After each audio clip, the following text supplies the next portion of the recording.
pas besoin de faire Harvard, Sciences Po ou LSI pour pouvoir réussir en Afrique. Bonjour, bienvenue, venez. Pour me faire de l'argent de poche, en fait, j'achetais des CD, je les revendais, j'achetais des habits, je les revendais à l'âge de 14-15 ans, donc j'ai pris goût à ça. Je m'appelle Sékou Coulibaly, je suis directeur général de L'Oréal Afrique de l'Ouest anglophone.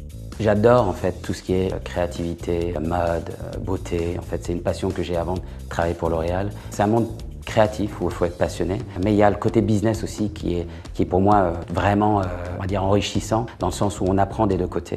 Mon parcours professionnel pour moi a commencé par mes stages. Ça n'a pas toujours été très facile de trouver un premier emploi. J'ai d'abord travaillé en Équateur et mon premier emploi sérieux c'était chez Dassault Aviation. Ça c'était après en fait mon diplôme à McGill. C'est de là que j'ai fait mon master à l'ESCP et que je suis rentré chez L'Oréal en stage. Ce qui pourrait être surprenant, c'est que l'un des plus gros challenges, c'était même le retour en Afrique, parce que même si je suis d'origine africaine, je suis allé dans des pays que je n'avais pas visités avant, qui étaient anglophones plutôt qu'être francophones. Et en plus, j'ai eu un rôle assez senior dans une compagnie multinationale avec des collègues qui étaient beaucoup plus âgés que moi. Donc il a fallu me prouver en gros. Alors là, on arrive au Kempinski, qui est l'un des hôtels les plus premium de la ville.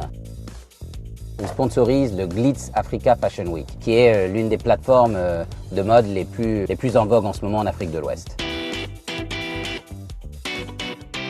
Donc là, on rentre là où en fait le maquillage se fait avec la marque Maybelline. On a Arita. Arita, please come, because you made the magic happen with Rekia. Donc notre brand manager, Arita, qui s'occupe du maquillage. Arita faisait partie de ces personnes que je pensais qui avaient énormément de potentiel.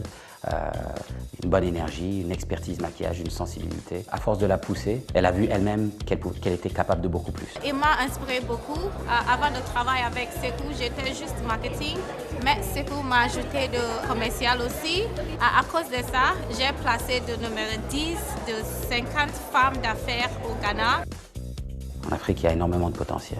Pour moi, ce qui est vraiment important, c'est de permettre aux gens de grandir. Pouvoir pousser des profils comme Arita, la brand manager sur Maybelline, ou Alexandrina, qui est la première make-up artiste à aller à la New York Fashion Design Week du Ghana à New York pour participer à des shows de designers connus. Ça, pour moi, c'est un gros plaisir et on va dire un accomplissement.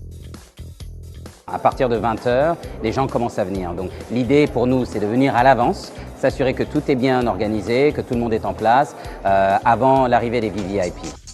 Nous avons le plaisir et l'honneur d'avoir Madame l'ambassadeur, Anne-Sophie Havé, qui nous fait l'honneur de sa présence. On va lui montrer le backstage. Elle fait partie de ces invités VIP que nous avons la chance d'avoir aujourd'hui. C'est extraordinaire d'avoir quelqu'un d'aussi brillant et dynamique à la tête d'une entreprise française ici au Ghana. Je crois que c'est ce qui est le plus fascinant, c'est la capacité qu'il a à incarner la marque, le continent, la France, la sensibilité africaine et en même temps le goût, la French touch, comme on est assez fiers de la promouvoir. C'est important d'avoir une vision claire de ce qu'on a envie de faire, de savoir quelles sont ses passions. Comment est-ce qu'on s'imaginerait à 70 ans, 80 ans, savoir bien s'entourer. J'ai eu la chance d'avoir des parents qui ont travaillé dur pour nous sortir de la pauvreté. Après, dans le cadre du travail, d'avoir les bons collègues, les bons amis, etc. pour être tiré vers le haut.